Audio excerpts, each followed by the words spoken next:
김용민의 정치쇼. 오늘은 목요일. 네, 역사가 이루어진 날 목요일. 아빠들의 왕수다. 여성들이 가장 싫어하는 것이 군대 이야기, 그다음 축구 얘기인데 군대에서 축구한 얘기 해야죠 오늘. 저는 가장 싫은 얘기들을 많이 할 것 같습니다. 그래도 이해하셔야지 어떡하겠어. 오늘은 좋아하실 거예요. 오늘은 좋아하실 겁니다. 예, 자 어제 저희 그 정치쇼로 온 문자 중에 송정현님, 이수경의 러브 FM 작가분하고 이름이 똑같죠. 그분인지는 알 수 없어요. 네. 네. 독일전 승리 불가능하다는 분과 싸우고 있어요. 2002년 함성 다시 듣고 싶어요. 아이고 이분이 이기셨네. 진정한 챔피언입니다. 그렇습니다. 네. 송정현님 축하드리고 또 함께 축하합니다. 또 1740번 쓰시는 분, 대한민국의 저력이 랭킹 1위인 독일을 2대0으로 이겼습니다. 경기 끝나고도 너무 좋아서 잠이 들 수가 없었네요. 대한민국 전사를 수고하셨습니다라고 하셨고, 송형란님, 저도 보면 질까봐 자다가 함성북 듣고 나와 보니 이겼네요. 짝짝짝 엄지척입니다. 문미님, 어제 후반전 보다가 골 넣고 소리 지르다 깨서 우는 애들 붙잡고 물개박수 쳤네요 라고 하셨고, 백지원님, 국가대표라는 이름이 많이 무거웠을 텐데 수고하셨습니다. 이번 경기를 경험 삼아서 아시안게임 2022년 월드컵 가자. 2020년 올림픽을 무시하고 계세요. 네, 그러네요. 도쿄올림픽은 뺐네요. 네, 올림픽은 뭐 그냥 건너가자는 말씀입니까? 예. 조금 어린 선수들이 하니까. 아, 그래요. 자, 지금 멕시코의 허핑턴 포스트라고, 허핑턴 포스트 코리아도 있습니다만, 그렇죠. 네. 멕시코판도 있는데, 멕시코판, 네, 발음 좋네요. 멕시코 현지 발음이네요. 멕시코. 괜찮은데요? 이게 바로 경쟁력입니다. 좋네요. 그 지금 세계 한국 네. 청취율 랭킹 1위 티모 방송의 K모 진행자는 도저히 따라할 수 없는 이런 그런 발음입니다. 예, 고맙습니다. 코리아 이러면서 한글로 그럼요. 한글로 고맙습니다라는, 예, 멕시코 신문인데 말이죠. 예, 이렇게 제목을 달았습니다. 그리고 저 애청자분들 중에는 제가 이번 월드컵에서 1승을 거두면 1승이라도 거두면 네. 머리를 빨갛게 물들이겠다라고 약속을 했던 모양이에요. 예. 사실은 그 기억이 안 나요? 스웨덴전에서 졌을 때 저는 이제 감지를 했죠. 이길 일은 없을 것이다. 이제 빨간색으로 물들이겠다 약속을 했습니다. 네. 네. 자, 그런데 지난 밤에 이겼어요. 그래놓고 오늘 왜 물 안 들이고 왔느냐라고 하시는데, 아니 새벽 사이에 미용실 어디가 여는 데가 있어요? 염색약이라도 사셔서. 염색약? 네. 지금 또 이게 어떻게 그 탈모가 촉진될지 모를 상황이어서 조심하게 다뤄야 됩니다. 예, 알겠습니다. 제 약속은 반드시 지키도록 하겠습니다.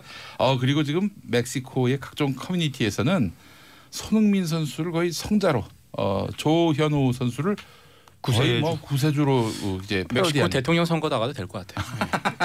오늘은 될 거예요. 오늘은. 지금 멕시코 지금 대사관 투표하면, 예, 앞에 난리가 났고, 지금 한국 팬들이 나타나면 다 무등을 태워가지고 멕시코 시민들이 이렇게 또 잔뜩 고맙다는 표시를 하고 있다고 합니다. 갑자기 생각나는데 제 그 주요한 그 고객 중에 한 분이 예.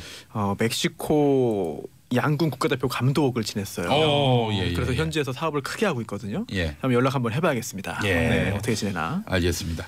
자, 그래요. 오늘 또 나오신 분들 소개하기도 전에 벌써 이야기 보따리가 풀렸습니다. 그런 걸 안 했군요. 자, 정인설 한국경제기자 어서 오십시오. 안녕하세요. 예.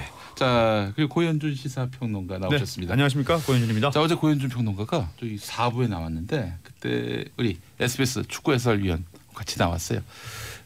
앞서 말씀드렸는데 축구 해설위원은 뭐 지겠다. 1대1 봤죠. 1대1. 네. 지겠다고 했었어요. 1대1 봤어. 처음에. 끝나고 나서 진다고 네, 그랬구나. 네. 보남 하나 집니다라고 하고 나갔어. 진심이 그런 거죠. 네. 방송용 멘트 따로 있었던 위선자. 자, 그런데 이제 고현준 씨는 말이죠, 방송 중에 2대0으로 이긴다. 이렇게 얘기를 했어요. 네. 아니 어떻게 이런 인간이 맞추는 축구 경기였단 말입니까? 예. 아니요. 뭐 어제는 저희 그 희망 섞인 사실은 예상이었기 때문에 네. 우리가 2골차로 이기고, 사실은 멕시코가 스웨덴 잡아주길 기대했던 거죠. 네, 그렇습니다. 뭐 제가 또 하나 또 폭로하자면은 제가 KBS 라디오 진행을 하는데, 네. 그 앞 시간대 스포츠 프로그램이에요. 네. 예, 그 진행하는 아나운서한테 어떻게 될 거 같냐? 우리가 2대0으로 지겠죠. 이랬습니다. 그 아나운서 실명 공개해야 되나요? 독일 국적 아니신가요? 아닙니다. 대한민국 사람 맞는데, 하여튼 모든 예측을 다 비웃었습니다. 전문가가 무슨 필요가 있겠는가? 하는 그런 역시 생각을. 고현준이다. 예. 어쩌다 고현준이다. 이렇게 정리하겠습니다. 예. 자 그리고 우리 손수호 변호사님 어서 오십시오. 네, 안녕하세요. 예. 제가 어제 방송 출연해서 예. 방송 세 군데에서 예. 2대0으로 이길 거라고. 그래요? 네, 제가 확인 들어갈 수 있으니까 방송 네네. 이름 다 얘기하세요. 다 얘기할까요? 예예. 타 방송사라서. 괜찮습니다. 네, 괜찮아요? 예예. 어제 YTN YTN. 라디오에서 했고요. 예. 또 모 종편에서 한번 했고 네. 또 모 팟캐스트에서 한번 예예. 2대0 얘기를 해가지고 예예. 다 맞춰서 예. 기분이 너무 좋습니다. 얼마 땄어요? 그래서 딴 거 없어요. 돈은 저는 안 벌고? 네 개에서 방송 중에서 이겼습니다. 한 거라 가지고. 아 내기 하셨어요? 네, 2대0을 못 맞추고 저는 1승 2패로 했거든요. 조별 10만 원 성적으로 벌었습니다. 10만 원. 그래요. 저는 3승을 예측했는데 아. 예. 3승을. 뭐 우승 희망이니까, 예측한 기대니까. 스웨덴한테는 한 전반전 5대 0으로 해서 콜드 게임으로 이긴다. 콜드 게임. 그리고 멕시코와의 경기에선 7대 0으로 이기다가 그 멕시코 감독이 흰 수건을 던져서 이제 게임이 끝난다. 네. 그리고 모든 종목을 막 섞어버렸구나. 예. 그렇습니다. 예.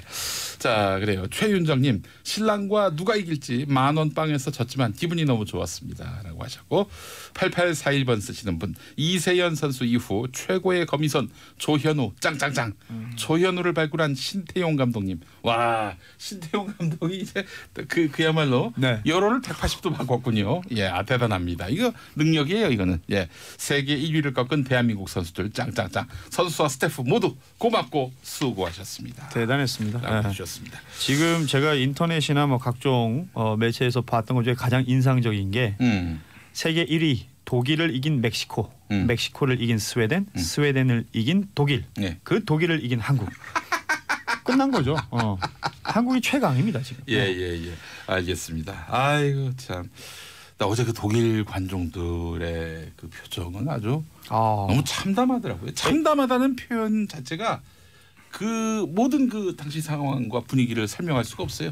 네. 페이스 페인팅을 그 독일 국기를 했던 분들이 국기가 색깔이 뭐 붉은색, 검정색, 노란색이 있잖아요. 네. 때 구정물처럼 이렇게 흘러내리더라고요. 독일은 러시아와 악연이 깊은 것 같아요. 역사적으로. 나폴레옹 원정 때도 그렇고 그렇죠. 2차 대전 히틀러도 때도 그렇고, 그렇고 예. 세 번째 러시아 월드컵에서도 터가 안 맞는구나 네. 우리가. 네. 러시아가. 그래요. 가깝지만 악연입니다. 악연. 승리를 자신하고 있다가 예. 패배했기 때문에 더 큰 충격을 받은 것 그렇겠죠. 같고요. 설마 지랴 우승 후보였어요. 네, 한국에게 질 거라고 생각을 아예 못했던 것 같아요. 전문가도 이러한데 배팅 업체들 돈 걸고 하는 그렇죠. 쪽도 아주 이번에 낭패를 많이 받겠어요. 손해 보는데 많을 걸요. 독일이 7대0으로 이길 확률이 더 높다. 2대0 한국이 2대0으로 이길 확률이 보다. 그랬는데 8대 2라 그랬거든요. 그거. 그렇죠. 예. 그런데 정말 손실이 클지는 몰라요. 뭐 알 수 없어요. 왜냐면은 예. 그렇게 희박한 확률의 거액을 이제 걸은 그 해외 이용객들이 얼마나 많겠느냐. 사실 많지는 않을 수 있거든요. 배팅 자체를 많이 안 했을 수 네, 있으니까. 네. 알겠습니다. 자 이번 월드컵에서 가장 인상적인 선수 누굴 꼽으시겠습니까? 고르시죠. 한 분씩. 네, 먼저 제가 하시죠. 마지막에 할게요. 예. 저는 다들 조현우, 가티현우 하실 텐데 저는 네. 김영권 선수로 김영권 선수 어제 첫 골 넣은 지옥에서 천당으로 천국으로 김영권 올라왔죠. 선수 진짜 마음고생 정말 많았거든요. 많이 그동안 악플에 시달렸었는데 아하, 예. 그 악플을 이겨냈다는 거죠. 인터뷰 한번 잘못했어가지고. 맞습니다. 네. 주장만장 차고 갔다가 잘 안 들린다고 얘기를 했다가 관중들 응원 소리 때문에 네. 완전히 뭐 다시는 국가대표의 호출을 못 받을 줄 알았는데 돼서 정말 몸을 던지는 수비. 그리고 이번 멋있었죠. 월드컵 때 약간 또 이제 비판을 받았던 선수들이 있잖아요. 예. 김영건 선수를 보고 힘을 얻었으면 좋겠습니다. 예, 그렇습니다. 180도입니다. 순식간입니다. 예, 인생 한 방입니다. 예. 자, 우리 손수호 변호사님. 저는 제가 지지하는 인천 유나이티드 소속 문선민 선수. 문선민 선수. 문선민 선수를 꼽고 싶습니다. 엄청 뛰었어요. 엄청 뛰었어요. 예. 예. 스웨덴전에서 패배를 당하고 이제 멕시코전에서 참 걱정 많이 했거든요. 네. 이거 대패하면 어떡하나 하는 네. 걱정 많이 했는데 문선민 선수가 깜짝 선발 출전을 했고요. 월드컵 데뷔전이었어요. 그렇죠. 예. 그래서 그 다음에 정말 너무나 열심히 뛰어다니면서 열심히 뛰어서 우리 팀의 좀 분위기를 바꾼 것 같거든요. 긍정적인 영향을 준 것 같아요. 이제 현직 K리그 선수고. 네, 그리고 또 문선민 선수가 좀 역경이 있습니다. 네, 애초에 처음에 이제 프로팀에서 데뷔를 좋은 팀으로 잘 못했어요. 네. 네. 그래가지고 좀 오디션을 통해 가지고 결국은 했거든요. 그래서 스웨덴 하부 리그로 진출했다가 결국은 거기서 열심히 해가지고 1부 리그로 가고 명문팀으로 가고 다시 이제 K리그로 복귀했는데 네. 인생 역경을 딛고 지금 20대 이제 후반으로 들어가는데 중반을 넘어서 네. 새로운 전기를 마련한 것 같아서 아주 감사하고 고맙고 또 K리그의 어떤 위상을 높인 것 같아서 아주 자랑스럽습니다. 문선민 선수 얘기하셨고 네. 우리 고현준 이대영만 출신. 예. 저는 남성으로서 한 사람의 남성으로서 예. 어제 그 남성을 잃을 뻔했던 예. 이용 선수. 이용 선수. 네. 강력한 축구공이 정말 그 중요한 신체 부위에 그래요. 맞았죠. 그리고 의료진들이 뛰어 들어와서 해줄 수 있는 거라고는 엉덩이 쳐주는 게 답니다. 어제 진짜 어마어마한 강력한 그 킥을 진짜 온몸으로 받아낸 거죠. 지금 말씀하신 것처럼 많은 수비수들이 온몸으로 수비를 했어요. 그리고 수비를 너무나 지금 헌신적으로 해줬는데 이용 선수 어제 사이드에서 뛰면서 그 공격에도 여러 차례 가담을 하고요. 그러니까 우리가 역습 위주로 펼쳤기 때문에 킥이라든지 그리고 이 독일도 사실은 사이드 쪽에서 공격을 대부분 시작을 하기 때문에 그러니까 사이드에 있는 윙백들이 굉장히 그 운동량이 많을 수밖에 없거든요. 문선민 선수는 전반 그렇게 열심히 뛰고 교체 아웃됐잖아요. 이용 선수는 끝까지 다 뛰었습니다. 그런 모습을 보면서 우리가 이제 결국은 다 내던져야 된다. 다 내던지다 보면 거기서 어떤 뜻한 바를 이루게 된다. 왜냐하면 이번 라운드 베스트 11을 뽑았는데 우리나라 선수들 중에 유영선 선수 그리고 이용 선수, 손흥민 선수, 조현우 선수가 이 베스트 11에 들어갔어요. 이 정도면 과연 우리의 경기력이 어느 정도였는지 전 세계가 인정한다 이렇게 볼 수 있는 거죠. 이용 선수도 K리그 소속입니다. 그렇죠. 전북현대에서 지금 선수 최고령 선수죠 이번에 출전했던 선수. 대단했습니다 모두들. 손흥민, 조현우 그 외 모든 선수들 다 대단했습니다만 이용 선수는 어제 남성을 잃을 뻔했기 때문에 유독 눈에 띄었어요. 86년생인데 최고령입니까? 올해 좀 이번 대회에 굉장히 좀 젊어졌죠. 젊어졌죠. 그렇군요. 예, 알겠습니다.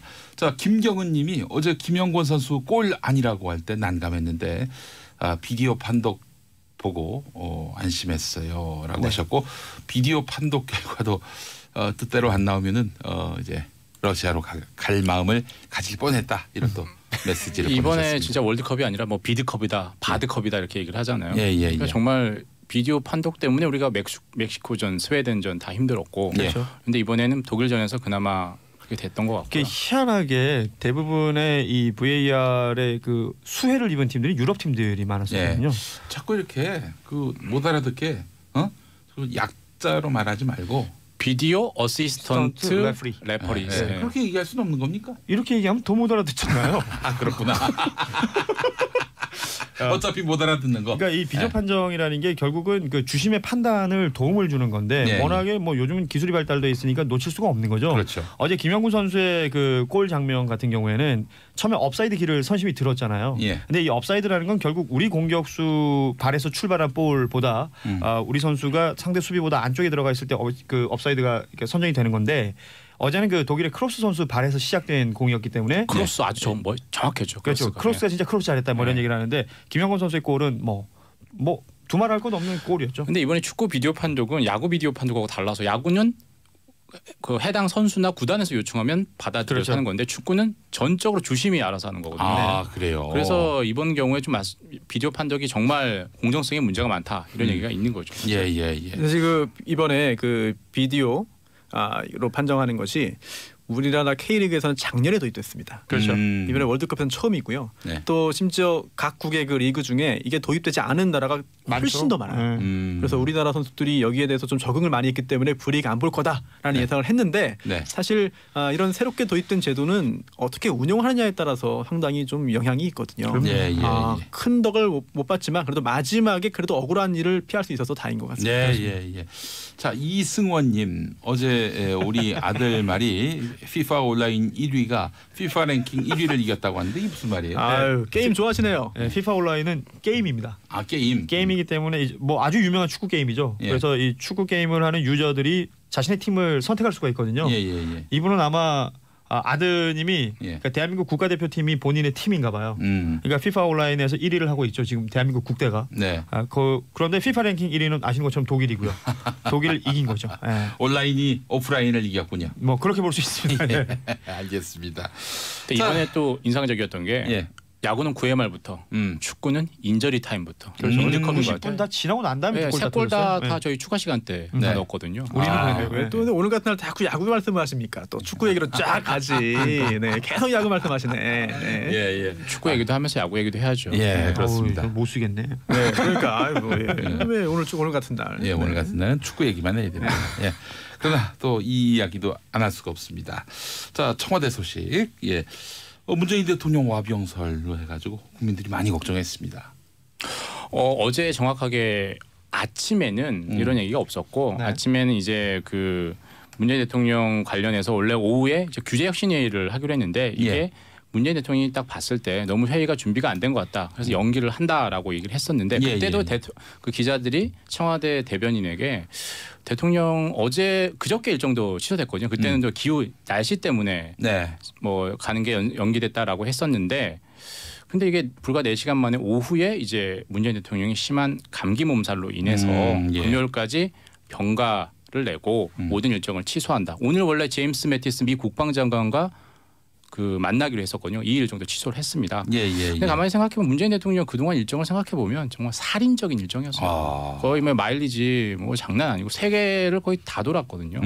시차 적응이 정말 힘든데 네. 몸살이 날만한데 이제 여기서 이제 약간 이제 정말 오전부터 그렇게 얘기를 하지 왜 오후에 와서 그렇게 얘기를 했느냐 이런 비판이 좀 있는 거죠. 예. 그래요. 자, 문재인 대통령 뭐 다행히 일단 뭐 이제 휴식을 갖게 되면서 이제 좀 몸을 추스르고 다음 주부터 또 다시 또 본격적인 국정 운영에 들어갔는데 자, 개각 이야기도 나오고 있습니다. 개각 이야기. 기자들이 기사 쓸 때 제일 조심스러운 게 예. 인사 기사입니다. 네. 다 틀리거든요. 예. 그래서 인사 기사를 딱 그때 써요. 인사하는 당일날. 그러니까 하는 그날에 맞춰서 바로 예. 전날 쓰는데 그 왜냐면 그 인사권자 마음이거든요. 예, 이게 그렇죠. 거의 뭐 벽돌 넣고 빼고 하는 문제이기 때문에 예. 이 장관 이 내각 개각설도 마찬가지입니다. 뭐 하나가 바뀌면 또 바뀌고 계속 그렇기 때문에 네. 지금 얘기는 많이 나오죠. 그래서 뭐 기사들도 많이 나와요. 근데 네. 가장 지금 관심을 갖는 이제 장관 중에 하나가 최근에 이제 김부겸 행정안전부 장관이죠. 그렇죠. 왜냐하면 예. 이게 민주당 8월 25일 전당대회 이 대표에 출마할 것이다 네. 이런 얘기가 나오고 있거든요. 그럼 당연히 예. 장관은 그만둬야 되는 거잖아요. 지금 개각에 대한 관심이 누가 장관이 되느냐가 되느냐가 아니라 반대로 누가 나가느냐. 그렇죠. 예. 뭐 요게. 이런 얘기가 돼서 지금 거기에 맞물려서 그럼 어떤 장관이 그 바뀌느냐. 인사 얘기는 기사는 되게 쓰기 힘든데 모든 조직의 가장 관심은 인사거든요. 예. 각각 모든 부처들 좀 공무원들 다 지금 설왕설래를 하고 있을 겁니다. 네, 그래요. 어떻게 뭐 김부겸 장관 당으로 돌아갈 가능성이 높습니까?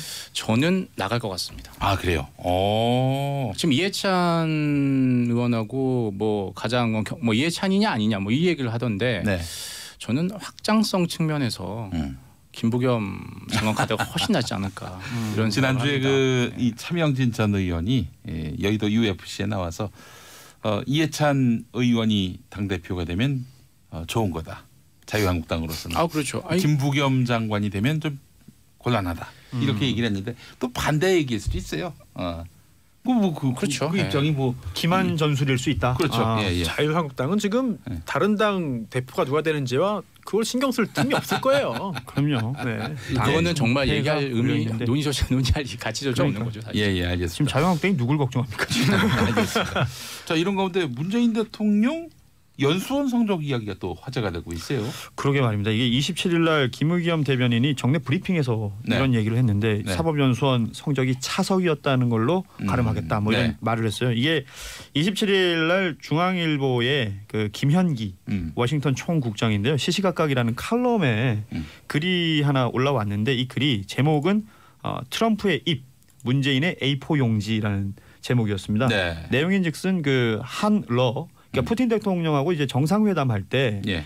푸틴 대통령이랑 회담하는 자리에 문재인 대통령이 A4 용지 그러니까 메모지를 들고 얘기를 했던 부분을 두고 얘기를 한 건데요. 트럼프 대통령은 너무나 즉흥적이라서 어떤 말이 나올지 모르고 그게 거짓말이 되면 큰 낭패를 볼 것이고 문재인 대통령은 항상 뭐 이렇게 꼼꼼하게 적어가지고 진짜 정상이랑 그 프리토킹하는 시간에도 그 메모지를 참고한다는 그런 신중함이 큰 문제가 될 수도 있다라는 칼럼을 썼는데 예. 이 칼럼에 대해서 이 김우겸 대변인이 반박한 거죠. 예. 이거는 그 정상 간의 어떤 회담, 대화라는 것은 한마디 한마디가 허투루 나갈 수 없기 때문에 그렇죠. 나라의 정책을 결정할 수도 있는 문제이기 때문에 메모지를 활용하는 것이지 뭔가를 몰라서 컨닝하려고 메모지를 들고 있는 것이 아니다라는 취지의 얘기였죠. 사법연수원 차석이라는 성적으로 네. 얘기를 가름하겠다. 이게 컨닝했다는 식으로 칼럼이 나왔어요. 그럼요. 거기에 이제 전체적인 톤은 뭐냐면 메모지를 들고 거기 있는 내용들만 얘기한다. 과연 이거는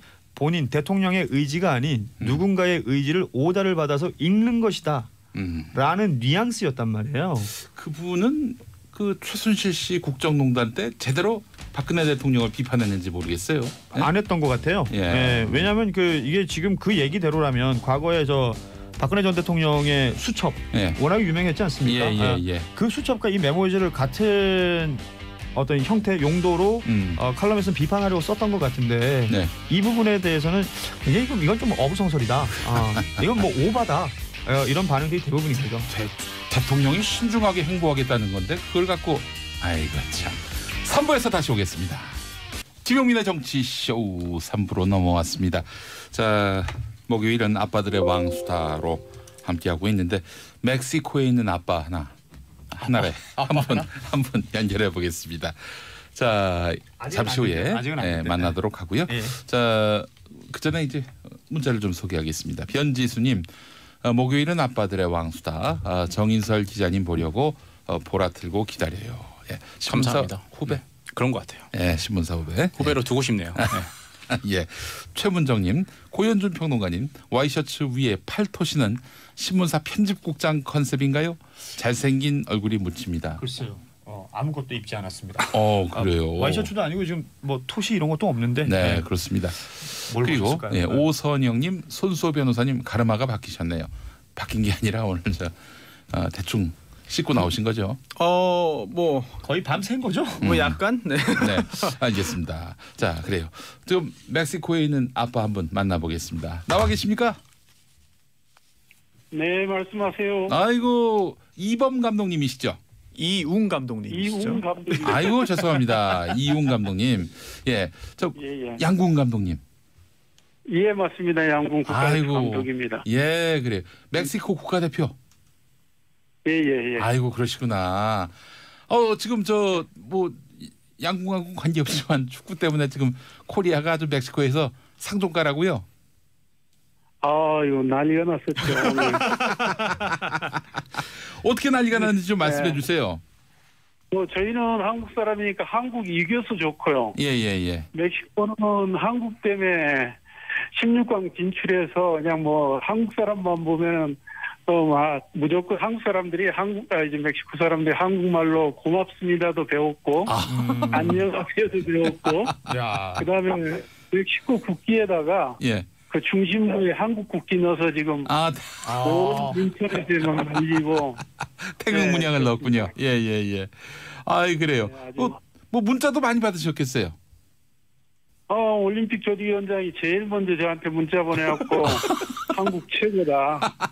우리가 한국 때문에 우리가 살았다. 그러면서 본인이 멕시코 국기에다 한국 국기 딱 넣어서 저한테 문자 보냈어요. 올림픽 조직위원장께서 예. 알겠습니다. 예. 대박이네. 자, 우리 손수호 변호사님하고 지인 관계시라고요? 안녕하세요. 예, 많은 도움을 받고 있습니다. 네, 감독님 안녕하세요. 손수호 변호사입니다. 네, 여러 가지 수고가 많습니다. 부탁하신 일은 제가 잘 처리하겠고요. 멕시코에서 한국의 또 위상을 항상 또 높여주고 계시기 때문에 저희가 큰 기대하고 있습니다. 감사합니다. 네, 그래요. 감독님 축구 경기 다 보셨습니까? 돌려가면서 보셨을 것 같습니다. 저희는 인터넷으로 한국 경기는 보고요. 멕시코 경기는 다 봤죠. 저희들 선수들하고 앉아서 그냥 멕시코 응원하면서 한국도 응원하면서 아이고. 다 봤죠. 근데 3골 허용 당했을 때 그 참 기분이 다들 참담하셨겠어요. 여기 이제 우리나라 같이 길거리 응원을 합니다. 예. 여기 이제 멕시코 제중심가에 천사탑이라고 있는데 네. 황금색 천사탑 밑에서 예. 저희들이 응원을 했는데 네. 그 열광하는 멕시코 애들이 예. 3골 먹으니까 조용하다가 한국이 2골 마지막에 넣으니까 난리가 났어요. 그 온통 시내가. 그래서 그냥 멕시코가 골 넣는 것보다 더 신났었어요. 예, 알겠습니다. 우리 이용 감독님, 뭐 정말 뜻하지 않은 한류 열풍이 일고 있는데 또 우리 멕시코의 국가대표 선수들 양궁 실력을 크게 격상시켜 주셔서 또 양궁으로 또 한류 열풍 또 일으켜 주시기 바라겠습니다. 네, 감사합니다. 네, 이렇게 갑작스러운 연결 너무나 감사합니다. 고맙습니다. 네, 감사합니다. 네, 멕시코에 계신 멕시코 시티에 계시겠죠 아무래도. 네, 그렇습니다. 예, 이용 멕시코 국가대표 양궁 감독 만나봤습니다. 굉장히 유명한 분이에요. 그래서 네. 우리나라 포털에서도 검색이 되고요. 멕시코 현지에서도 거의 영웅 대접을 받고 있습니다. 왜냐하면 그래요? 올림픽 메달을 땄거든요. 그렇죠. 네. 맞아요. 멕시코의 한국인 영웅이죠. 네, 그렇습니다. 멕시코 양궁 전도사 이용 감독 만나봤고 지금 멕시코가 한류 열풍으로 생생한 현장 분위기를 들으니까 좋네요. 네, 그렇습니다. Todos somos Corea. 네? 본인이 하는 말만 하지 말라니까 좀 풀어서 얘기를 좀 해줘요. 지금 그 멕시코에서 이 말이 그 본인들이 이렇게 스페니쉬인데요. Todos somos Corea. 우리는 모두 한국인이다. 이 말을 하고 다닌다고 합니다. 예. 그라시아스. 네, 그라시아스. 참 저희가 다 기분이 좋습니다. 16강 떨어졌지만 멕시코가 가서 선전하기를 또 바라겠습니다. 또 저희를 좋아해 주는 만큼 우리도 멕시코의 선전을 기원해야 하는데 멕시코가 어느 팀을 만나죠? 이제 브라질. 하죠. 네.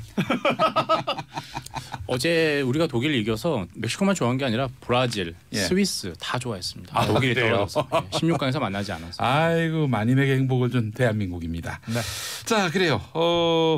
대한민국은 이렇게 잘 나갔는데 대한항공은 참 백척간두의 위기에 서 있습니다. 그렇지 않습니까? 그렇죠. 오늘 조양호 회장이 네. 검찰에 왔죠. 서울 남부지검으로. 네, 그렇습니다. 이제 한진그룹 총수 일가가 줄줄이 여러 차례 이제 포토라인에 섰는데 어제는 조양호 회장까지 섰어요. 이번에는 좀 혐의가 역시 또 중합니다. 물론 뭐 아직 확정되고 확인된 건 아니지만 검찰이 파악하고 있는 그런 혐의는 굉장히 중한데요. 상속세를 내지 않았다. 근데 그 규모가 약 500억 원이라고 합니다. 500원이면 뭐 큰 문제가 될 것 같아요. 내가 줘. 네, 제가 의도적으로 그런 건 아닙니다. 500억. 의도적으로 그런 건 아니고요. 어제 잠을 못 자가지고. 그래도 500억 정도면 이게 뭐 법이 용납하지 않을 것 같은데요. 한진그룹 측은 이렇게 말하는 거예요. 그 선대 회장의 해외 재산이 있는 줄을 몰랐다. 그래서 그거를 신고할 때 누락해서 세금을 못 낸 거지 일부러 빼서 세금을 탈루한 건 아니다. 그럼 지금은 내겠답니까 그럼? 그래서 냈어요 일부. 냈고요. 그런데 검찰은 아니다. 그럴 수가 없다. 이거는 일부러 안 낸 거기 때문에 형사처벌 대상이다라고 파악을 하고 있습니다. 500억 규모를 모른다는 게 이게 상식적으로 말이 됩니까? 500원이면 모를까? 네, 검찰은 그렇게 보고 있고요. 오늘 거의 그 부분에 대해서 집중적인 추궁이 있을 것으로 보이고요. 그런데 그게 끝이 아닙니다. 문제가 더 있어요. 또 있어요. 이제 횡령 그리고 배임 이 부분도 문제가 좀 되고 있습니다. 오늘 역시 그 부분도 이제 조사가 이루어질 것으로 보이고요. 이게 그 일감 몰아주기. 그 여러 자회사들이 있잖아요. 그중에 일감을 몰아주기로 했다. 또 통행세 가로채기가 통행세? 네, 한진에도 있었다. 내부 여러 가지 그 납품들이 있잖아요. 그 납품 과정에서 통행세를 가로챘다. 네, 그 과정에서 회사에 손해를 끼치거나 회사 돈을 빼돌렸다라고 검찰은 주장을 하고 있는데요. 검찰에 따르면 이러한 그 횡령과 배임으로 인한 이익액이 약 200억 원 아니냐 이렇게 보고 있어요. 200억 원 굉장히 크죠. 네. 또 사실 이렇게 지금 조양호 회장은 오늘은 이 혐의인데요. 그동안 뭐 폭언, 폭행, 기타 뭐 여러 가지 범죄 혐의들이 있었잖아요. 조양호 회장도요? 아니요. 그 일가가 네, 가족들이 참 가족들이 이렇게 참 여러 명이 동시다발적으로 여러 기관에서 여러 가지 혐의로 여러 번 조사를 받는 게 사실 이게 유례가 없는 일 아닌가 싶기도 하고요. 그렇죠. 예. 이게 뭐 꼭 재벌 그 일가들이 아니라도 일반 네네. 그 가정에서도 있을 수 없는 일이죠. 그렇죠. 온 집안이 다 이렇게. 온 집안이 다 이렇게 불려다니고 여기저기. 그리고 또 한진그룹 직원들, 특히 대한항공 직원들은 또 오늘도 검찰청사 앞에 나와서 또 이제 그 가면을 쓰고 여러 가지 또 이제 항의의 그 의사를 표현하기도 했습니다. 퇴진을 요구하고요. 그 가면 쓴 직원 중에는 박창진 사무장도 있었다고. 아 그렇죠. 사실 물론 이 문제가 상당히 오랜 기간 동안 골마온 문제겠습니다만 대외적으로 가장 크게 알려지게 된 계기가 바로 땅콩 회항 사건입니다. 네. 네. 그 당시의 피해자이기도 하고요. 또 그 후에도 여러 가지 불이익을 계속해서 받았다라는 그런 이제 논란의 한가운데에 서 계신 분인데 네. 글쎄요. 이게 참 반성을 하고 뉘우치고 개선하기 위한 노력을 해도 모자랄 판에 네. 계속해서 문제가 더 커진다고 한다면 네. 국민들의 어떤 한진그룹 또 대한항공 또 오너 일가를 바라보는 시각은 더 차가워질 수밖에 없을 것 같습니다. 네, 온 집안이 이렇게 포트라인에 서고 망신당하고 또 국민으로부터 질책을 받고 있고 이쯤 되면은 조영호 회장이 그 경영에서 손떼겠다. 적어도 이 정도의 그 성의는 좀 보여야 하는 거 아닌가 하는 생각이 드는데 어떻습니까? 사실 경영을 오너가 하느냐 전문 경영이 하느냐 그것보다는 실력 있는 사람이 도덕성이 있는 사람이 하는 게 맞죠. 네. 그러니까 이 지금 한진 오너 일가 같은 경우는 상당한 치명적인 타격을 받기 때문에 예. 사실 직원들을 위해서나 국민들을 위해서나 소유와 경영을 분리하는 게 예. 다들 원하는 바가 그거 같습니다. 예. 법적으로 버틸 수 있는 데까지 버텨가지고 본인의 어떤 경영권만 방어하겠다라는 예.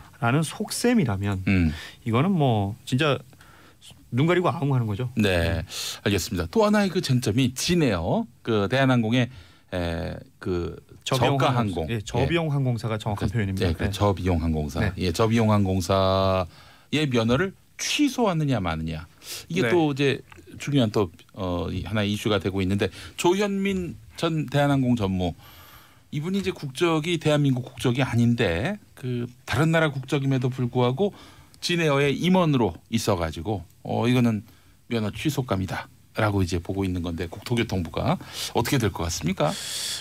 면허 취소를 하면 네. 뭐 그 한진 오너일가 조현민 전무에 대한 피해가 크지만 그것보다는 그 직원들의 피해가 더 크거든요. 그리고 나아가서 이게 진에어 같은 경우는 국내 2위 저비용 항공사거든요. 예. 결국에 이걸 이용하는 이용객 국민들에게도 피해가 돌아갑니다. 이런 부분을 고려해서 국토교통부가 아마 적정한 수위의 처벌을 기준을 정하지 않을까 생각이 됩니다. 경제적인 부분을 이제 고려하지 않더라도 네. 사실 이게 그 취소 사유냐 여기에 대해서는 좀 논란이 있습니다. 왜냐하면 조현민 전 전무가 그 등기 이사로 등재되어 있었는데 그거는 그 물론 법을 위반한 거죠. 그런데 그거는 이미 해소가 됐어요. 문제가 이사로 있다가 이사를 물러났습니다. 그리고 그 후에 이제 드러난 거거든요. 그렇기 때문에 지금 상황에서 이걸 면허를 취소하는 것 자체의 그 필요성 또는 면허 취소라고 하는 것은 굉장히 강력한 행정적인 규제인데 제재인데 지금 상황에서 그걸 그렇게 하는 것이 적합하냐라는 점 이런 걸 볼 때 취소까지 간다면 굉장히 좀 무리한 처분이 아닌가 생각이 되고요. 또 만약에 취소를 하면 분명히 이제 진에어 측에서는 행정 소송으로 대응을 할 겁니다. 그렇죠. 법원으로 가면 여기서는 취소를 한다 하더라도 결국은 나중에는 이게 정부가 패소할 가능성이 좀 높아 보여요. 아니 뭐 당연히 법원은 법리대로만 판단하면 되는데 법적으로는 사실 취소돼도 뭐 할 말이 없는 거 아닌가요? 근데 그게 이제 해석의 여지가 있는 거죠. 이런 경우에 취소한다는 규정은 없거든요. 그래요. 실제 지금 현재 등기이사직을 가지고 있다면 외국 국적자가 가지고 있는 거니까 이건 지금 어긴 거죠. 근데 지금은 등기사직에서 물러났기 때문에 그 과거에 있는 것 있었던 잘못된 내용을 가지고 지금 현재 적용한다는 것에 대한 무리를 느낄 수 있는 거고 말하자면 이럴 때 그 조현민 전 전무한테 그동안 그 등기 이사하면서 얻었던 이득이 있을 거 아니에요. 그거에 대한 일종의 뭐 구상권이라든지 선배라든지 이런 건 가능한 건가요? 근데 조현민 당시 이사가 실제로 이사에 등재돼서 일을 했을 거 아닙니까? 그렇다면 결국은 그에 대한 그 보수기 때문에 이거를 뭐 근데 자격이 없는 사람이 일을 한 것이잖아요. 그래도 일을 했기 때문에 이걸 부당이득으로 환수하기도 어려워 보입니다. 그래요. 다만 결국 진에어에 대한 그런 뭐 영업 정지라든지 뭐 운항 편수를 크게 줄인다든지 뭐 그런 제재는 가능하지 않겠어요? 행정적으로 여러 가지 다양한 규제가 가능한데요. 이제 면허를 취소해 버리는 거는 가장 강력하고 뭐 시원해 보이지만 오히려 문제를 더 키울 수가 있거든요. 그렇지. 따라서 실질적으로 진에어가 앞으로 규칙을 잘 이행을 하고 뭐 범법을 하지 않도록 할 수 있는 적절한 수준의 규제도 굉장히 많이 있습니다. 그런 수위에서 이루어져야지 법적인 분쟁도 피할 수 있지 않을까 싶어요. 예, 취소해야 한다라고 목소리 높이시는 분도 계시고, 자, 국토부가 어떤 해법을 내놓을 수 있을지 한번 지켜보도록 하겠습니다. 자, 돈 빌리는 서민들 이자 갖고 도둑죄로 온 은행들, 그 내용과 규모가 밝혀졌어요. 정희석 기자님. 예전부터 이거 제가 먼저 한마디 드리면 돈놀이 할 때 이자 갖고 장난치면 진짜 뭐 속된 말로 막 손목 잘린다 이런 얘기 하지 않습니까? 이건 강력한 방송의 품격을 은행 직원들 손목을 아니 강력한 처벌이 필요하다는 얘기입니다. 손목을 네. 그러니까 뭐 도둑질이라고보다는 이제 바가지죠. 우리가 보통 식당에서 그 계산서가 더 많이 나왔을 경우 이제 따져서 그걸 환급을 받잖아요. 네. 근데 그건 알 수가 있습니다. 내가 얼마치를 먹었는데 더 가다 청구됐다. 근데 이자는 알 수가 없어요.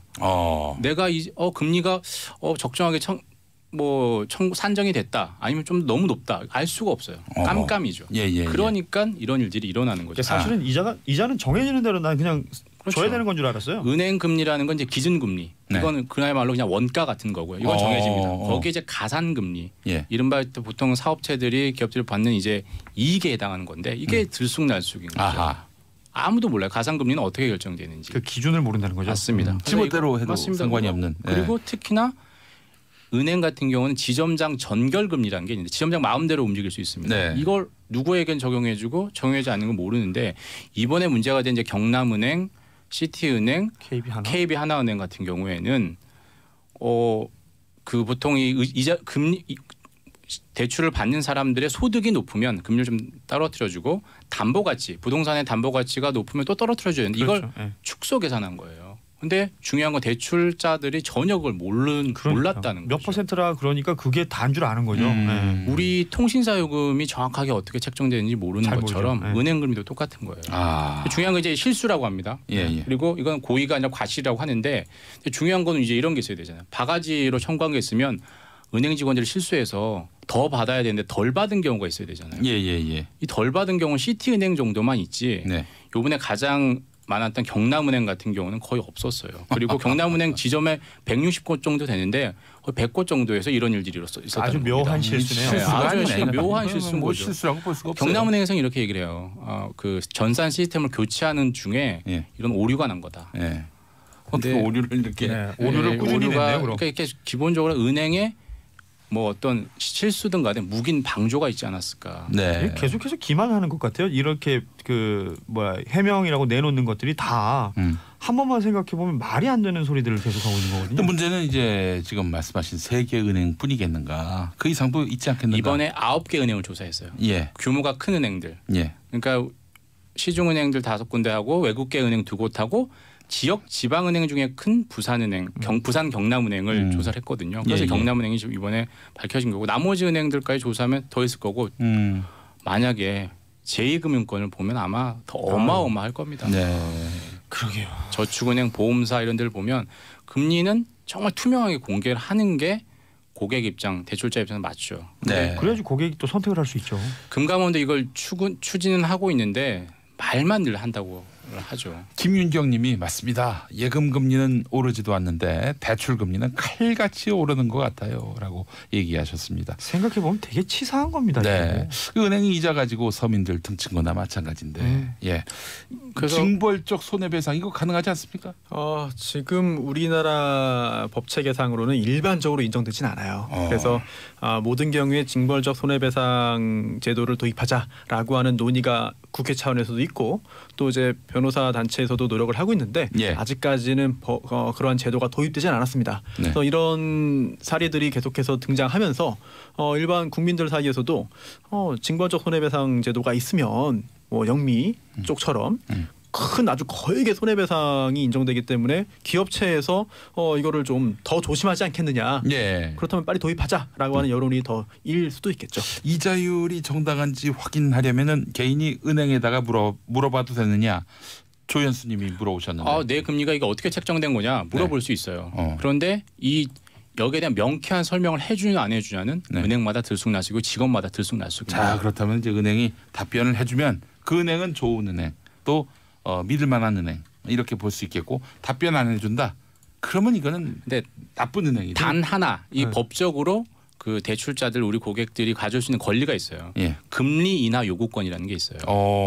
그러니까 이게 내 금리가 너무 높은 것 같으니까 인하해 주세요라고 요구할 수 있는 권리 법적으로 보장돼 있어요. 그러니까 네. 나한테 좋은 일 생겼을 때, 예를 들어 승진했을 때, 네. 월급 올랐을 때, 신용등급 올랐을 때, 이런 경우에는 내 금리가 떨어질 수 있는 좋은 조건이 됐으니까 요구 금리를 떨어뜨려 주세요라고 요구를 할 수 있습니다. 그 재정 여력이 맞습니다. 생겼을 경우에. 맞습니다. 이거는 은행 가서 저 이런 일이 있었으니까 우대금리 더 주세요라고 요구할 수 있습니다. 이건 법적으로 보장받는 거예요. 제가 대출 받을 때 보니까 말씀하신 것처럼 기준금리가 있고 가산금리가 있다는 건 설명을 해줘요. 기준은 안 바뀌는 거고요. 가산은 이게 그때그때 바뀌어요라고 얘기를 했어요. 근데 그 금리가 예를 들면 뭐 2%면 2%, 3%면 3%가 있을 거 아니에요. 그게 왜 나에게 적용이 되는지 저는 그게 저뿐만 아니라 다른 사람도 다 이 은행에서 빌리면 그 금리로 빌리는 건 줄 알았는데 그게 지금 다 다르다는 거 아닙니까? 맞습니다. 이게 나한테 왜 그렇게 적용되는지를 설명해 달라고 하면 해줘야 되는 거네요. 맞죠. 그런데 이게 알쏭달쏭이에요. 들쑥날쑥입니다.